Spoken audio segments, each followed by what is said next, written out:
when we're in our space of joy and passion, it doesn't feel like work. Right.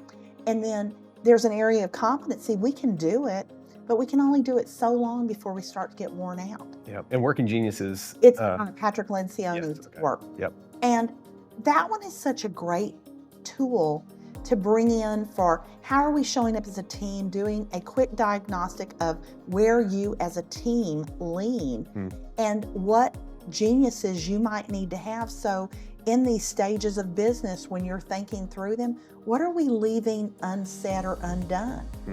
Because we dial into our natural genius because that's where we like to spend our time. Right. And the leader's voice has more weight than the team.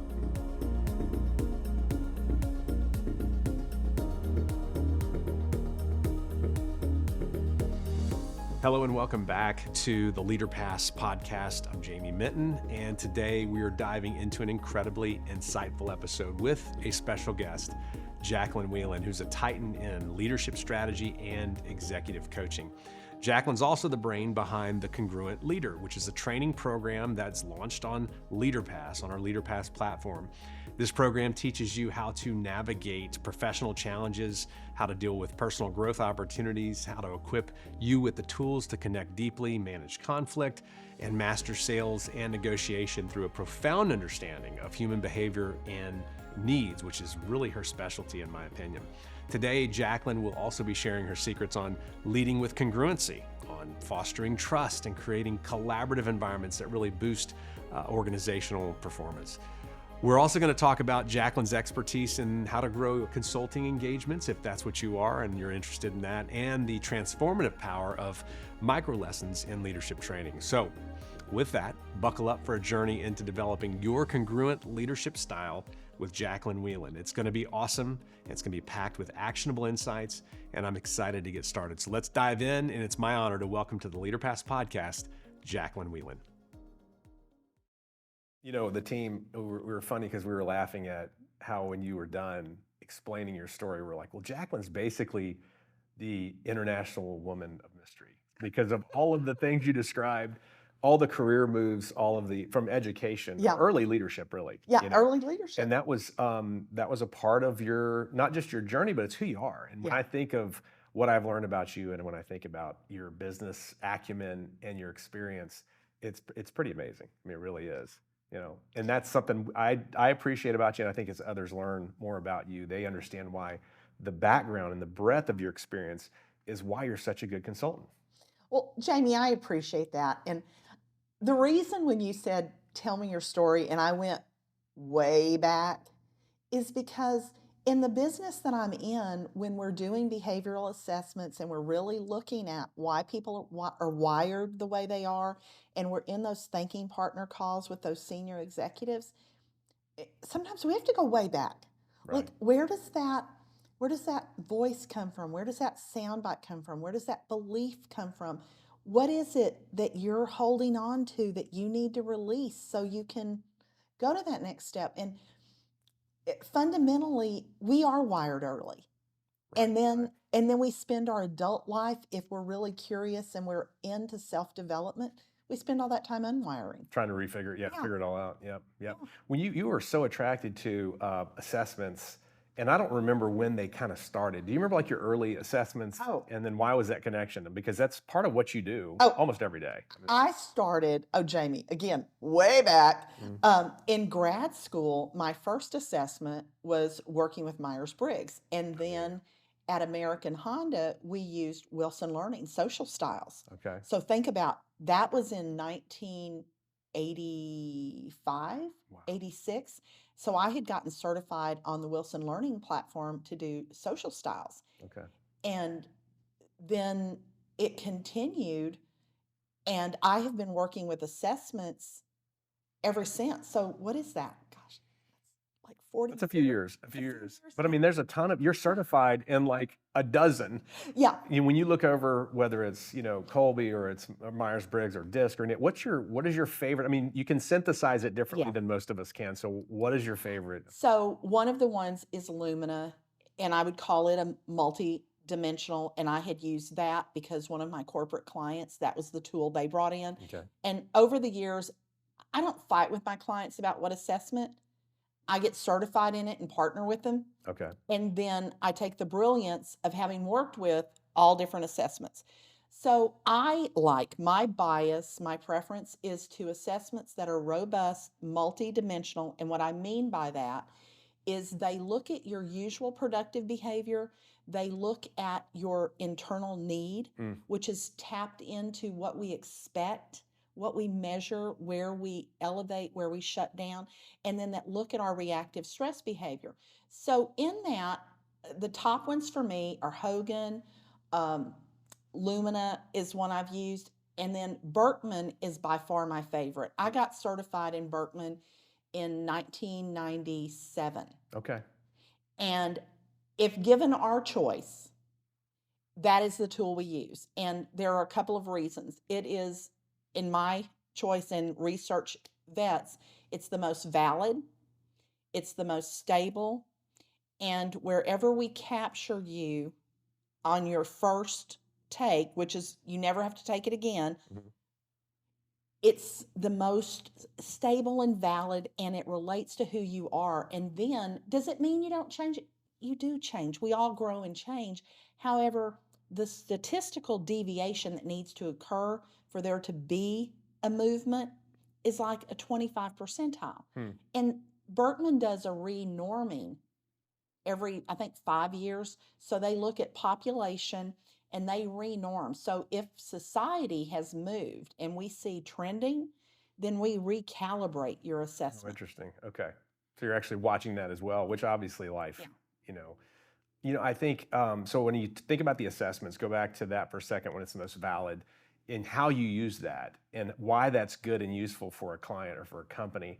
And I'm watching your results, by the way, and I know there's going to be a lot of people that hear this and watch this that will want to know, how did she help multiple Fortune 200 company employees, total of about 15 last year, in a window of 6 months, get, progress in their jobs, get promoted? And I'm not talking, this is not mailroom. This is people who are at the executive level. It's executive level employees that in 6 months in coaching treatment, we call them thinking partner calls, because the reason we do that is when we're dealing with senior execs, I'm not your accountability coach.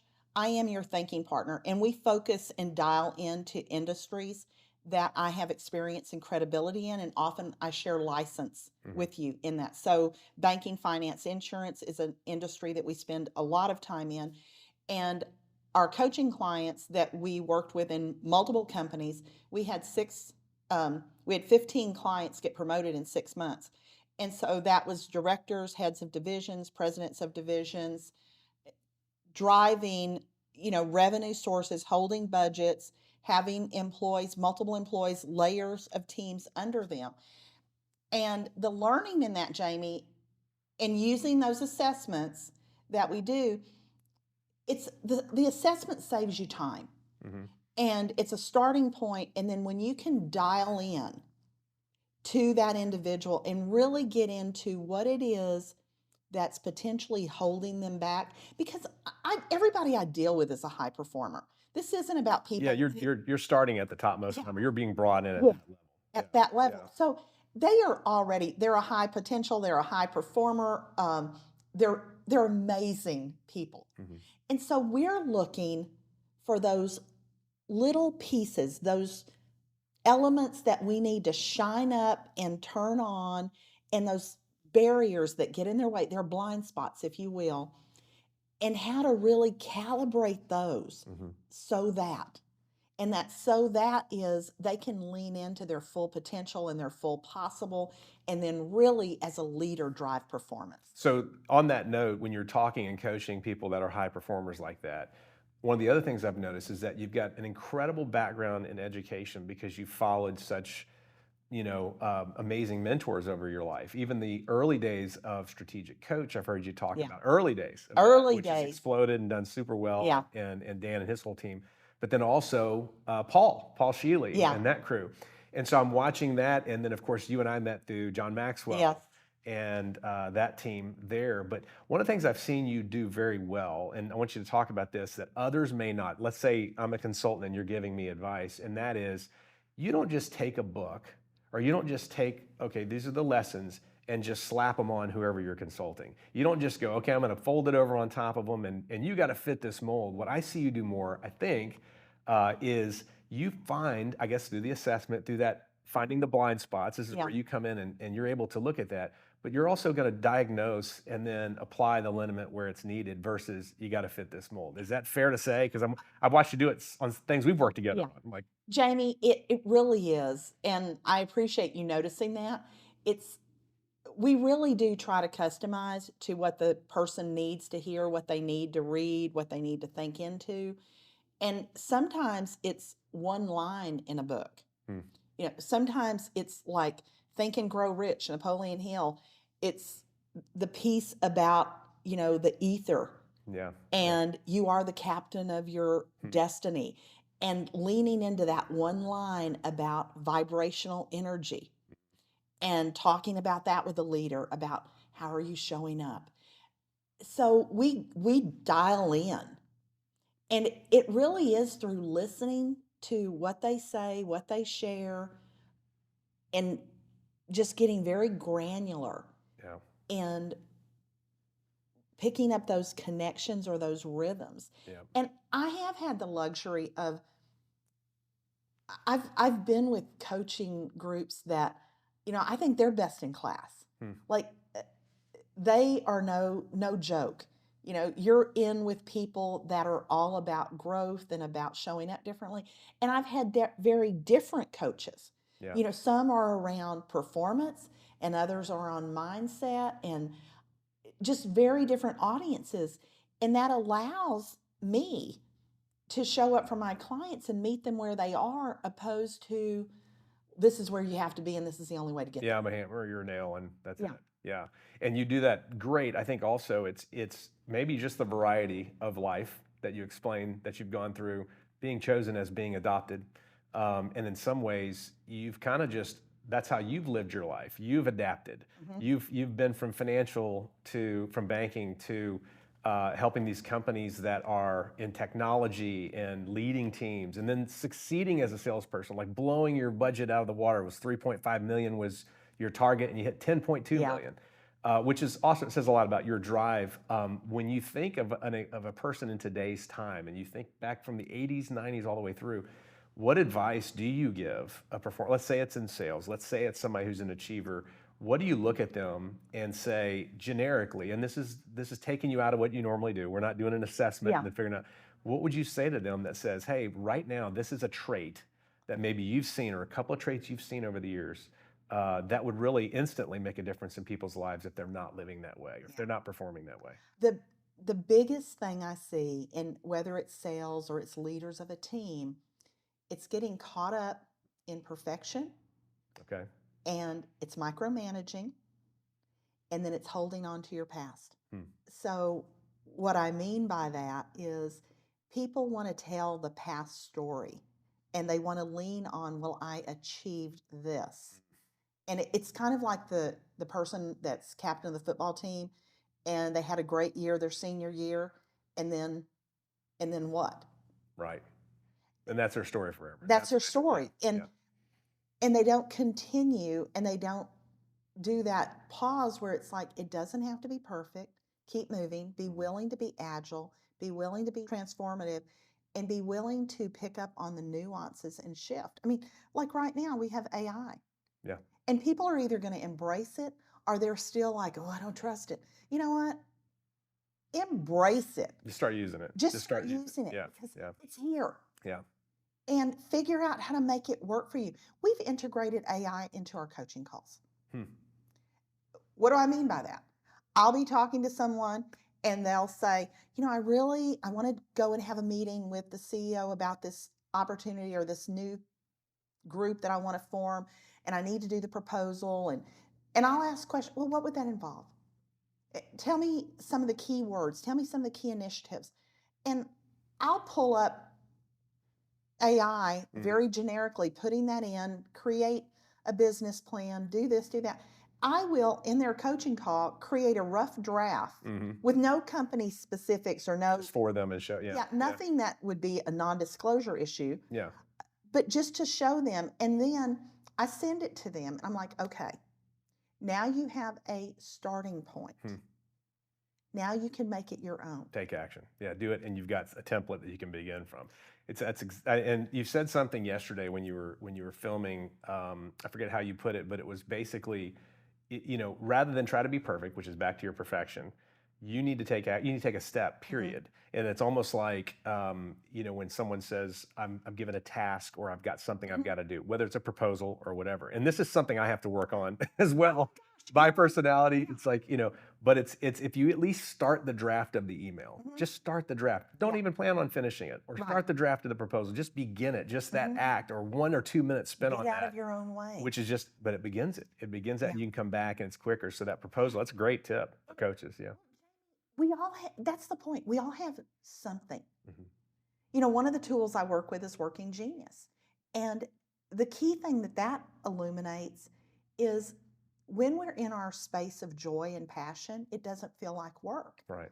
And then there's an area of competency. We can do it, but we can only do it so long before we start to get worn out. Yeah. And Working Genius is... It's Patrick Lencioni's work. Yep. And that one is such a great tool to bring in for how are we showing up as a team, doing a quick diagnostic of where you as a team lean and what geniuses you might need to have. So in these stages of business, when you're thinking through them, what are we leaving unsaid or undone?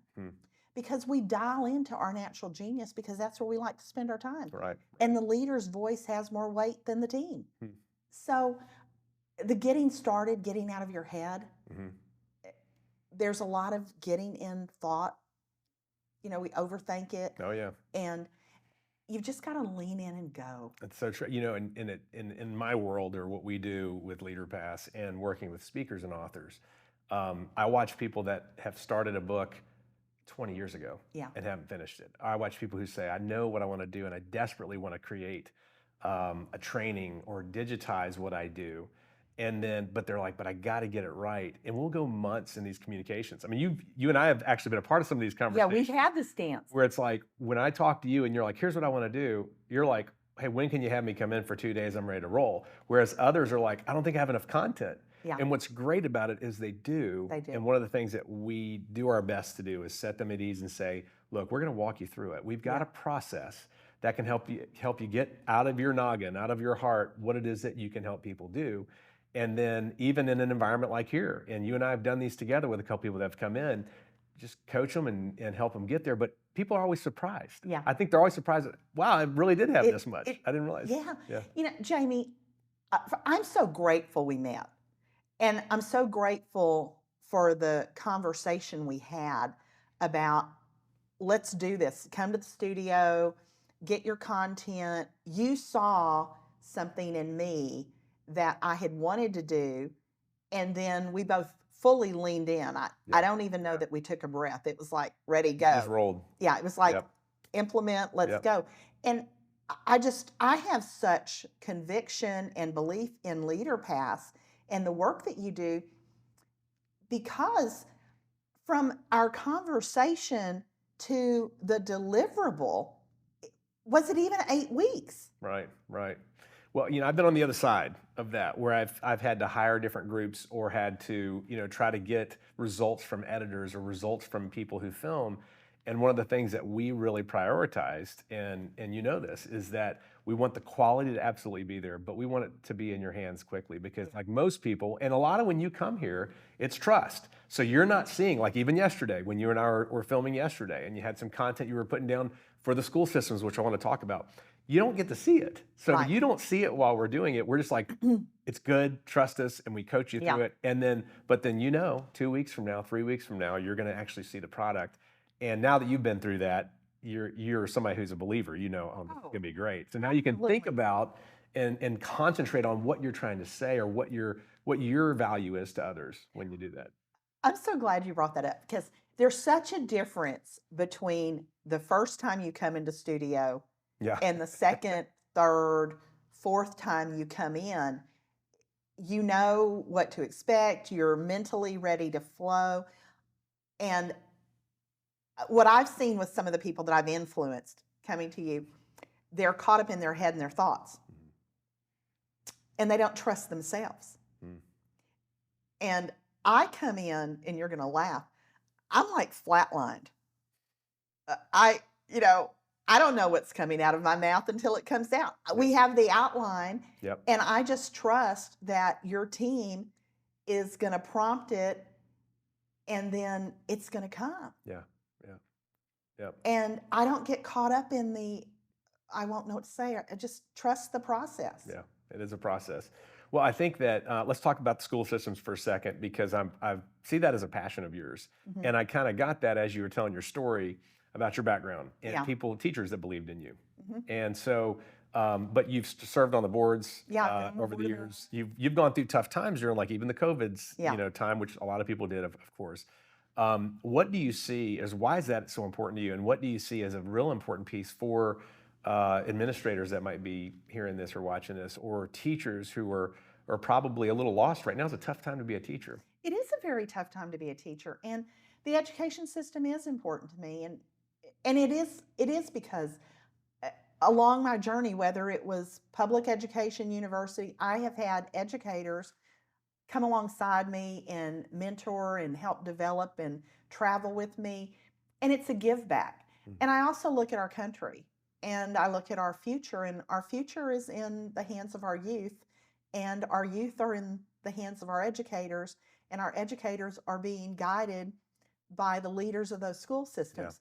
Yeah. So I spend a lot of time reaching out to those leaders of school systems and working with them on leadership, their voice, how they can impact and influence, and how they can connect and engage and think about others. It's not dissimilar to the work that I do with association leaders or corporate leaders, Okay. in the sense that the product is different. Mm. The product, it's the educated student versus the product that we're developing and selling.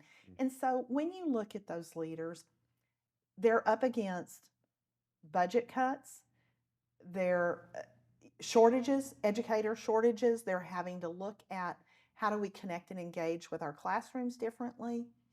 They're coming off of having funding, ESSER funding from COVID that they may have hired up, and now they're having budget shortfalls.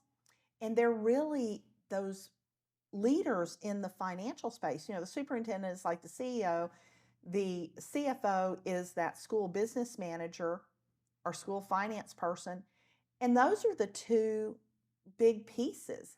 Many of the school systems are bringing in leadership people to be on their team because they understand it's such a need to develop that voice of leadership in the school districts. Yeah. Yep. That's huge. What do you see right now? I know there's a couple of pilots you've been implementing, or we've been doing together even. What do you see right now as, like, man, this is a huge need? If everybody would at least start with this approach, and that may be the assessment, that might be a specific book or lessons or thought process, but what would you say as a beginning point is something you've noticed? Well, there's a need for self-awareness. And so self-awareness is the assessment, and then it's leaning in.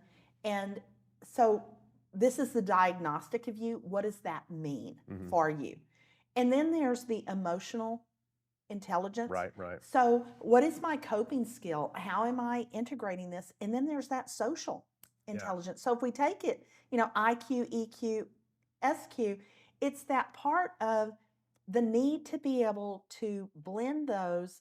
And then if I said, what are the two big challenges? It's having time to be fully present and not distracted, but truly listening and engaging so that you're hearing what people are saying, opposed to just focusing on what do I need to get done.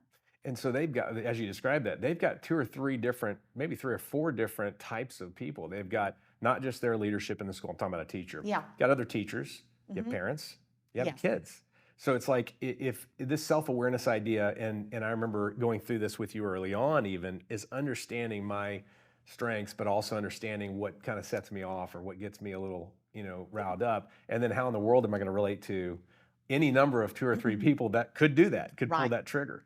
Well, we have spent all this time talking about, not you and I, but as we talk about diversity and inclusion and all these other things. And the truth is diversity of thought, diversity of communication style, diversity of behavior. There's so many categories of diversity. And then it's around, how am I, as an educator and an educational leader, how am I dealing with people that don't hear my message, that don't respond to my leadership style, that don't resonate with the way I ask them to move forward? And when I'm unaware of that and I rest on, but I'm the superintendent, title's not enough. You need to really be able to lean in and be agile, or at least be able to shift slightly in your communication style to hold space, to hold that container of space of curiosity, to ask, hey, what did you hear me ask for? How did you hear it? And it's that alignment of conversation. And if we just deliver an ask and we don't ever qualify and connect, then you're going to hear it different than I do. Oh, yeah, absolutely. And you do a lot in that context with groups and dividing them into groups with their existing teams on site. Yes. And that is important. Why? I mean, I've got a picture in my head of why, but it's important because we work with people every day. Right. I mean, we could take the LeaderPass team, Yeah. and you know them well. And yet, if I put you in a group like I do the educational leaders, they're going to have some shared context, and they're going to have some ahas about, I didn't know that was your need. I didn't know that was your expectation. That's you under stress. Oh my gosh, when I come and interrupt you, that creates, because you need to focus, that creates stress for you. And, you have a high concentration need. They have these awarenesses, are insistent. Some people are very insistent on rules and they want to follow a structure, and other people, rules are a suggestion. And so they may come across as all over the place. They're not all over the place. They just go about getting it done different. And so in those groups, it unearths that awareness and that conversation. And then it helps grow the leaders so they can be more adaptable in realizing, oh my gosh, Jamie, you're this way and I'm this way. When I say this, this is possibly how you hear it and react. Potentially, yeah. And so when you elevate the awareness and you stretch the band for the leader, it gives them more coping skill, and it gives them more relatability and resilience. That's got to directly impact the culture of that group, because if I know, or if we're with that thought process, and I understand now that what's creating a stress for you, which may not for me, or what's inspiring, me, that may not be inspiring you, then that culture of that environment, of that school in this case that we're talking about, has got to change in my mind. And it almost raises everything to the next. Well, and schools are looking at cultural issues now. I mean, more than ever, they're looking at their cultural, and you hit it earlier. It's not just the leaders or the teachers or the students, it's the parents, it's the community leaders, it's the residents. It's how is the whole epicenter of a school district impacting the community? Yeah. And it's such a big part of community. And everybody has a vested voice in it because we pay taxes. Right. So people are watching, and either people are for the school or they're in question of what's going on. And school leaders are having to deal with a lot more politics than they used to. And that's not really, politics is part of everything, but that's not really what they went into school leadership for. Let's talk about, just shift this for a second. Let's talk about something we touched on, which is your career beginning, and this is watching how culture is now such a big deal. Your beginning in the 80s, let's say, and in the 90s, as a woman who was, going straight in as a performer in potentially leadership positions or managerial or being led by others. That's dramatically different back in the day. Some stories you can't even share on camera that you started to, and I'm like, I don't know if I want to know that story. Yeah. But nowadays, you would own the company, is what you said. Yeah. Had they done this now, I'd own the company. I'd own the company. But watching those transitions and the fighter in you, or the person who's not going to give up, the person who's going to keep moving, is going to keep showing up, like you talk about. You've taken that through your life. Are you seeing it differently now, or are you seeing that that's still something that, and I don't mean necessarily companies and the way they behave or people that behave poorly. I mean more the person that is wanting to succeed, who's a woman today who says, I want to make this, opportunity happen, or I want to start my business, or I want to, succeed? It's very different today. And so first of all, the chasm that I see is when I got into the workforce in a corporate job in 1986 or 85, whenever that was, you weren't allowed to have a sensitivity. Whatever messaging was delivered. Look, I went into the restroom more times than I could count, and you cried and you shook it off and you went back out and you got on with your day, because there was no one, like, I was the token female. Okay. I was the most educated, and I was the token female in like my first professional work group. And I worked in male environments, and I adore men. So this isn't a, slam on the guys. It's the way it was. And then we fast forward, and I traveled all over the world. I traveled as a female alone. I traveled into some rough spots.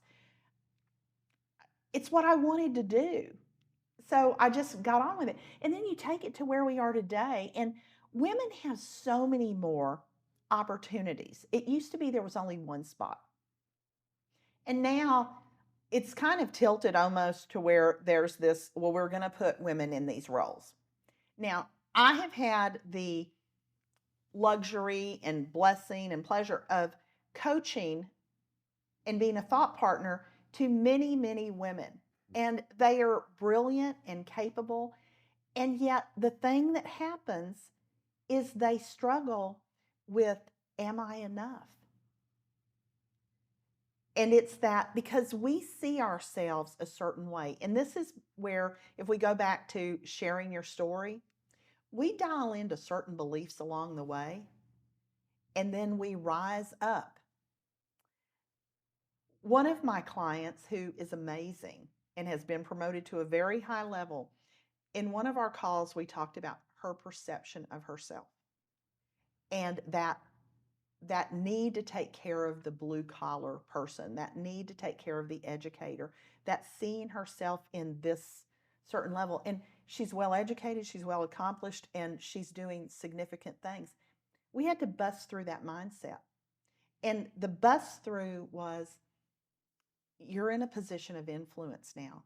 So rather than thinking this is who you are, that little girl has left the building and she's now this. And her power pose, her ability to impact all of these different people that you care about in these different spaces, has now arrived.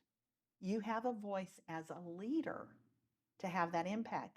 And the fun part for me, from 1985 to now we're in 2024, is there are so many women and men who are leaning into their full potential and really showing up uniquely for the people they want to serve. That's great. And I think that that's also an important, that applies to everybody. I mean, as you're describing, I'm like, that's everybody. But we see it as the opportunity's there, but at the same time, people go through different things and bring those belief systems in. Yeah.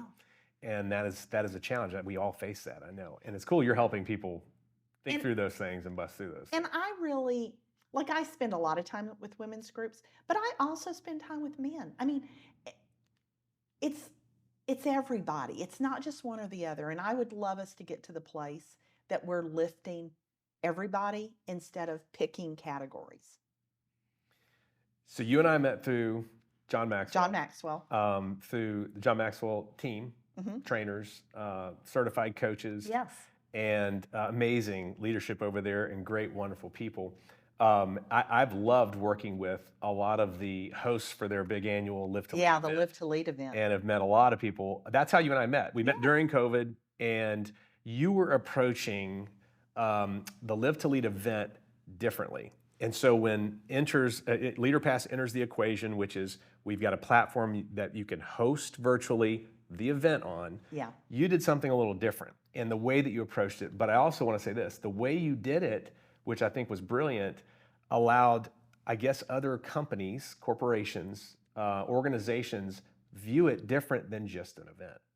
and they almost you help them change the way they view this amazing thing that Maxwell's putting on into how this is something that can apply to us. Yeah. And I think it has to do with how you sliced and diced the talks and used that. But we talk about that for a second and why you did that. What was Well, we were in COVID, so Live to Lead, and you were the gift.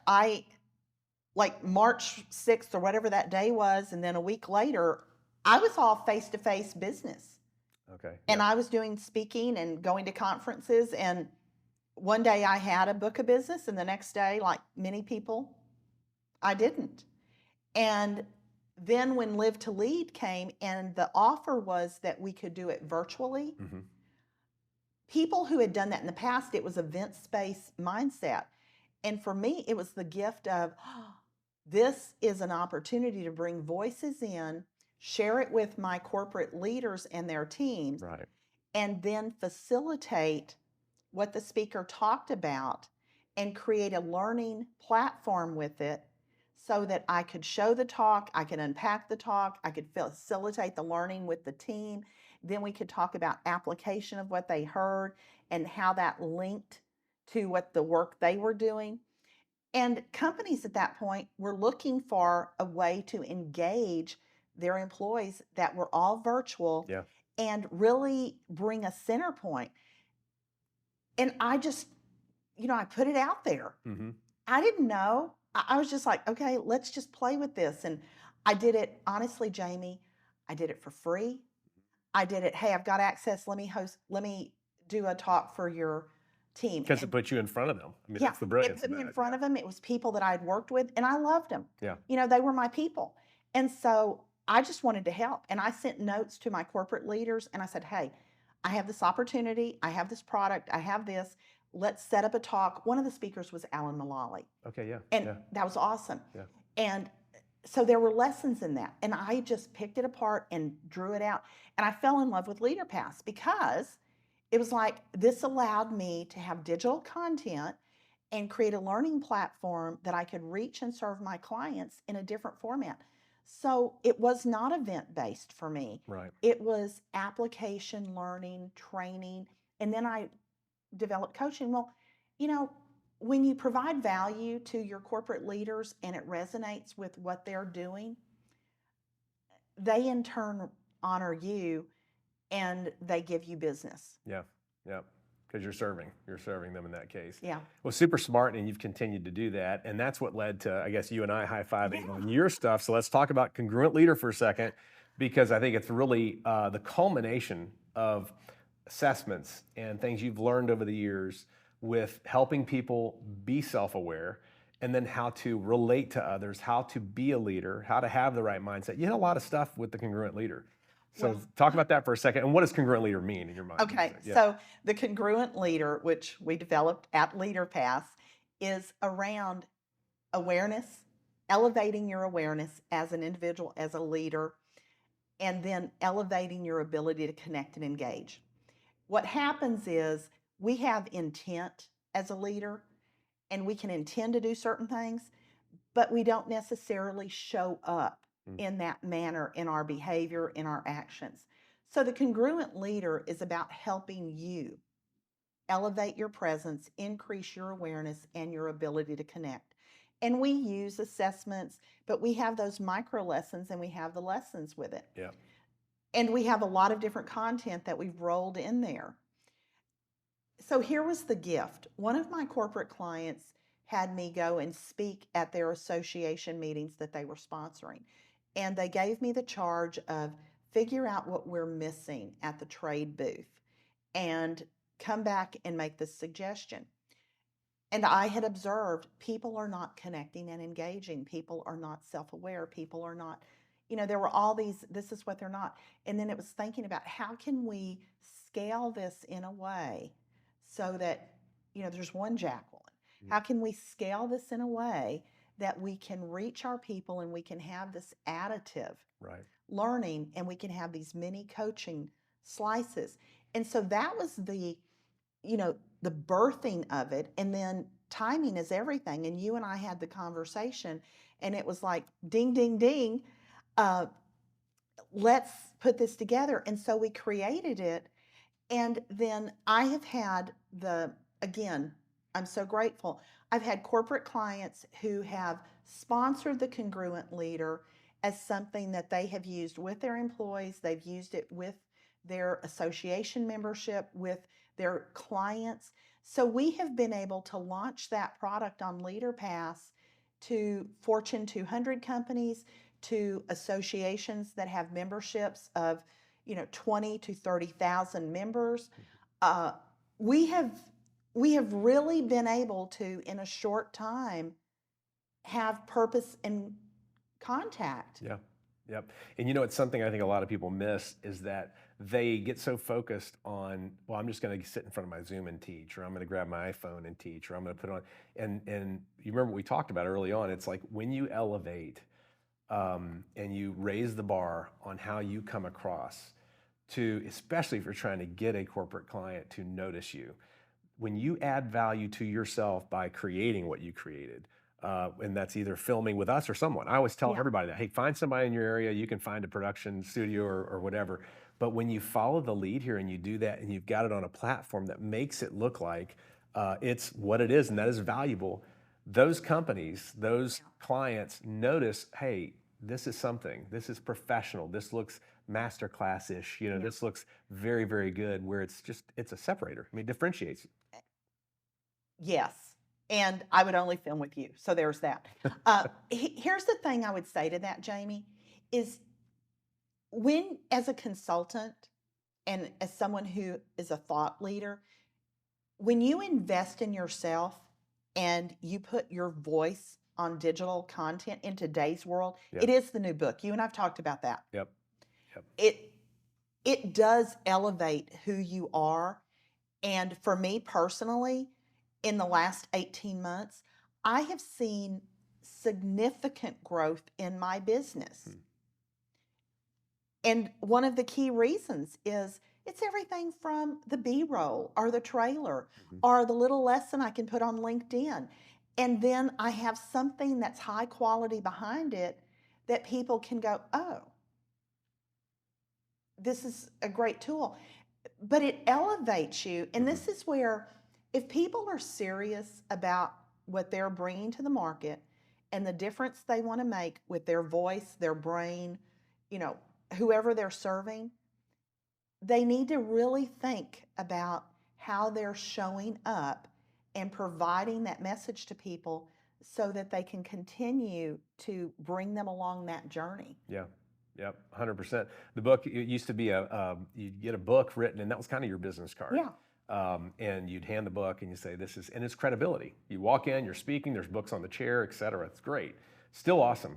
But now in the digital age, people want to see you. They want to hear you. They want to watch your personality. They want to kind of fall in love with who you are. They do. So if it's reading a book, we've done events for 20 years. And so I remember early day events, we would have the who's who, bestsellers.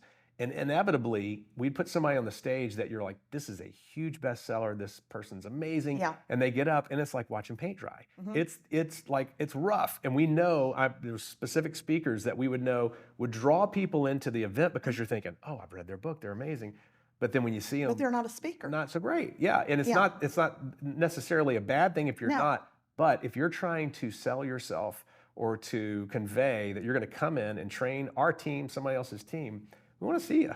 We want to watch you in action for at least a little bit. And Jamie, I can edify that statement. I was speaking at the end of last year out in Newport, California, and the president who had organized the group, I was going up on stage, and before I went up, I said, I just want to thank you for having trust and confidence to bring me out as your closing keynote.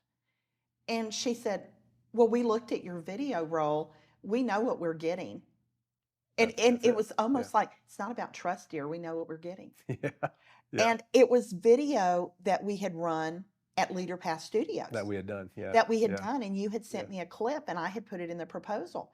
And so, and then you bring up another great point when you talk about the book and the speakers. Today's world of keynoting is different. You need to provide value. You need to provide a message. You need to be entertaining. You need to be able to engage the audience along the way because the attention span Oh, yeah. is different. And I would ask you, can you talk about what you know from LeaderPass about attention span and lessons and why micro lessons are so important? It's a huge deal. We were, I think it was John, specifically John Maxwell. We had just filmed Power of Five. This was right before COVID. And John will get up and he's John's Yeah, John, he's awesome. right? And so John gets up and each one of his lessons was at about a 20-minute increment. So it was 20 minutes. John would get up, talk. The crowd was there. It was kind of a smaller audience, about 150 people. And we were capturing everything. So we took all that footage and we had about 10, 20-minute lessons. We put it on LeaderPass. And because I get to watch behind the scenes and the analytics and how long people stay on, this is John's stuff now. About 6 or 7 minutes in, almost inevitably, we'd see it just drop off. Yeah. And we're like, what's going on? Did John just start getting boring? Was he not hitting good points? And we're like, no, it's John. What's happened was the phone would ring. A kid would walk in. Yeah. The boss would interrupt. They have something that they have to do. So we took that 20-minute lesson, sliced it where it logically made sense. And I mean slicing it, just fade up, fade down, 3 minutes, 4 minutes, 5 minutes, when he's making a point. We name those inside a LeaderPass. Each one has a little name to tell the viewer. And what do you guess happened? Content, engaging. People watched every one of them. Yeah. They would stay the whole time. And what I tell people now is that 10 minutes is the new War and Peace. Yeah. It's Gone with the Wind. It's It has gone with the wind. It has. It's Avengers, Endgame. It's 3.5 hours. Yeah. So when people are making decisions to even watch your video, because it's 10 minutes, if you will take that same content, slice it into 3 or 4 minutes, it radically changes. So what we encouraged you to do when we were together is don't even try to end it at 3 minutes. Don't even, when you're recording, that's one of the things we teach is just talk. Yeah. And then let us look at it and we'll segment it out, but that makes a huge difference. So those micro lessons are enormous. You know what's interesting about that, and I'll go back to the Live to Lead and how we met. I intuitively knew that. And the reason I say that is I took those speakers and I would dial it down to the point in their video talk, like their stage talk? Yeah, their stage Yep. talk. Yep. That was 30 minutes. And I would dial it down and I would show a 3 to 5 minute slide. There you go. Yeah. Like, so you were doing that. I was doing Don Yeager. I took one of his, I knew the part that would get the tears. And Don's great. I could listen to Don for 2 hours. So he's amazing. But to your point with a client and with engagement, that's what you're saying you did. And I knew it because it's like we were at that point we were using Zoom, and now we've advanced with technology and different offerings and the things that you've allowed us to do. But it was like, okay, how do we do this? How do we keep it engaging on Zoom when we're this? I mean, we did crazy stuff.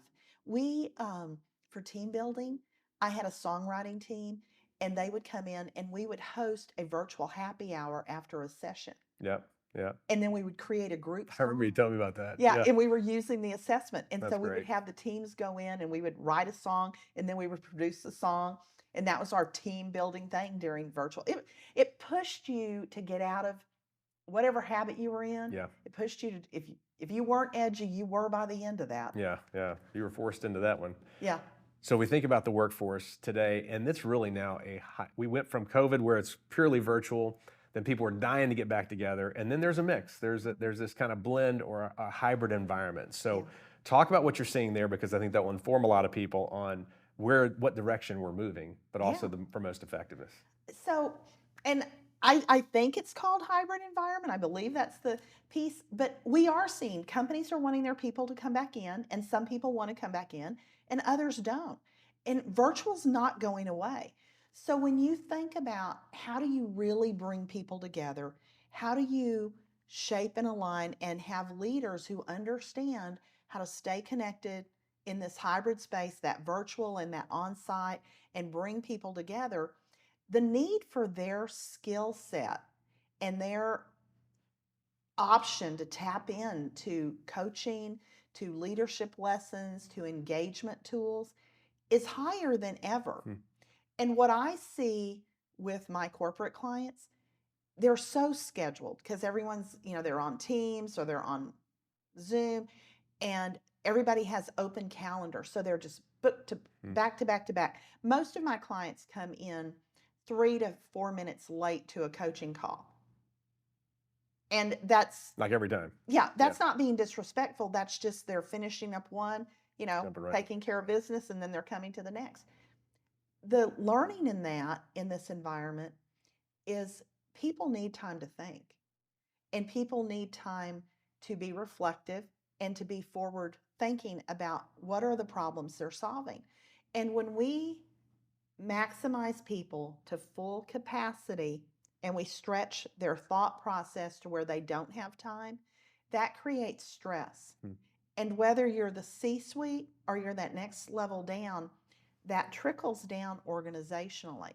And whether you're on site or you're virtual, you're feeling that. And the feeling it part of it is we're seeing that leaders are not as available to their people as they should be.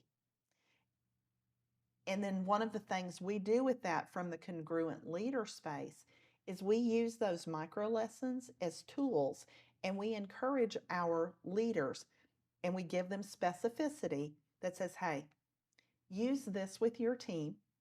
Here's the facilitator guide. Here's a way to elevate conversation, engagement, and turn it to the work that you're doing. And then, of course, if you don't have time to do that, I can do that for you. But, and we want you to be able to do it. However, I am here to partner and my team is here to partner with you. And the hybrid environment has challenged people differently, because I think some people thought, oh, we're going to come back, and others thought, oh, we're going to stay. And there's this little tug of war. And the fact is this is what we're working with. So Jacquelyn, it's been great having you. I respect you immensely in your work with people and the impact you're making with others. And I want you to give selflessly to whether it's other coaches that you have no financial benefit from. You've sown great seeds out there, and I know everybody that interacts with you feels like they do learn from you, which is your life message. It's that when you leave this earth, you're going to have had people think. Yeah. Left people thinking, which is fantastic. So thank you for being with me and with us with LeaderPass, and I'm excited about our future. I am too, Jamie. I am so excited about the magic we're going to create and how we're going to help other people elevate their voice and their message. Awesome. High five. Okay. All right.